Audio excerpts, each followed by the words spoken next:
Hi, welcome to the Hare and Hounds. This is just a test video. When we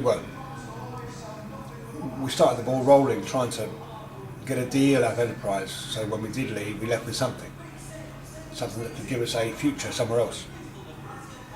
One of the many things we thought about was a Facebook page. That will happen. Probably the Hare and Hounds Appreciation Society.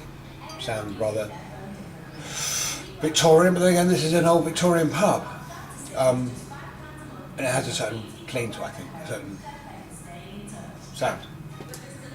Secondly, we needed a better way, a more 21st century way.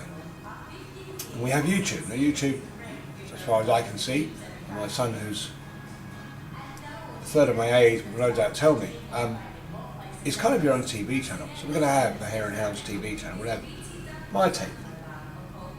Not Rita's. She'll have her own one, but this is my take. And my walk down those 18 years at the Hare and Hounds. I'm arriving in 1999, mid-August, August 16th I think, in 1999, to taking it through the millennium, the big 2000. I then left to go to Swindon for about 6 months. That obviously went wrong. Hands up. Ultimately my fault to make the decision I needed to make, but things were going wrong. These things happen in life and marriage. And then coming back, being in the area and hairstyling. But I'll cover all that in designated videos and designated episodes in this wonderful series. But this is just a test video, like I said, to see the potential of opening up a Malcolm Durrant pub landlord or something of that ilk, something of that nature, for all of us to touch base. It's been 18 years. 18 years. There are people that were born and are now in full-time employ. There are people that are born that are serving their country abroad with the military. There are people that have been dead 20 years that went through this place in our time, in my time, my children. Now they grew up here on their visits, but they went from young children to grown to adults to going into the city. So for them, and for all of our lovely, wonderful, fantastic, sometimes a pain in the arse customers, this is going to be a site where we can touch base. You can catch up with our life after leaving the pub. You can catch up with our memories of the pub. We'll try and post memories up and videos of events that we did. And there were a lot of events. Everything from Halloween to Christmases. This place never did Halloween before we started it. A lot of pubs didn't, but we really took it, I think, to the next level. Done the place out completely, every year. Christmas. I mean, who can forget our 17-foot Christmas tree? And it needed to be that big in a pub like this because the ceiling there is over 20 foot tall.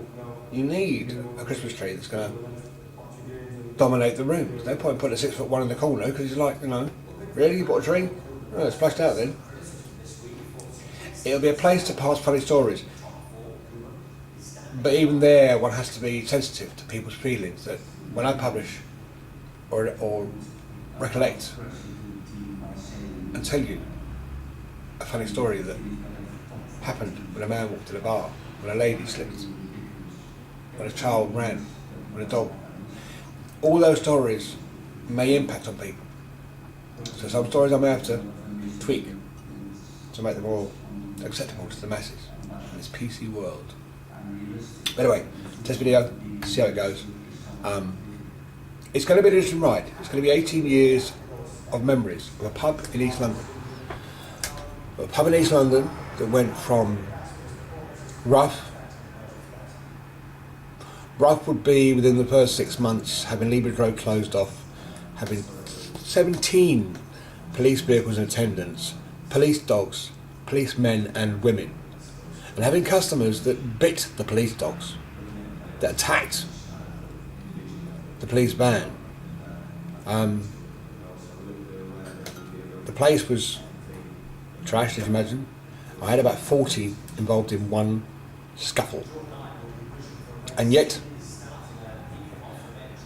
by the time Monday morning came and I had duly, as was expected, tapped in the carpet. As we said in the military, and I'm sure a lot of the police understand, when you tap the carpet it means you go and see the boss, because the boss has got carpet in his office. And I had to go to the police commander for the area and explain that it was a one-off, it was unforeseeable, we did all I can, we took the appropriate actions, and it won't happen again, sir. But let's wait and see.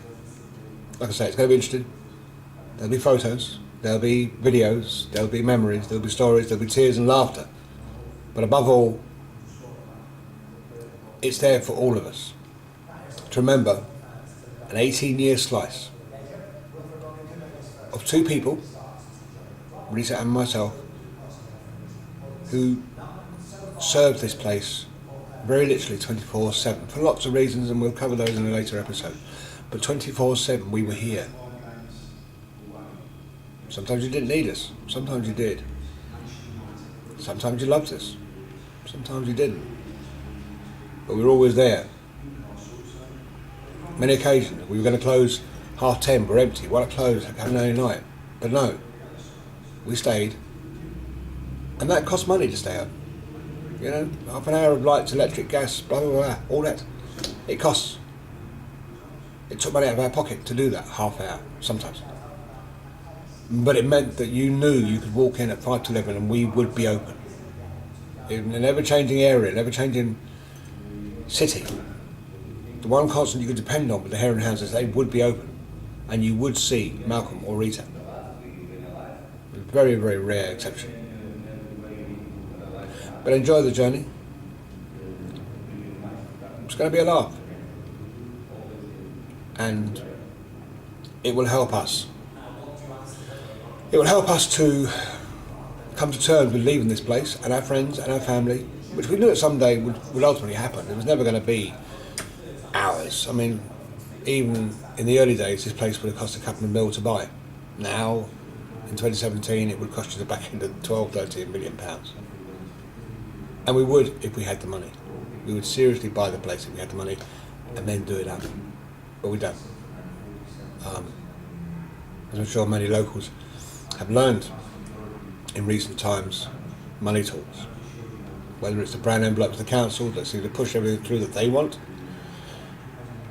or whether it's the locals that decided, as we now decide, there's a time to stay and there's a time to go. There is an old proverb which I quote a lot to my customers sometimes when they ask how we're feeling about leaving this wonderful venue. Change those things that you know you should, but accept those things that you know you can't.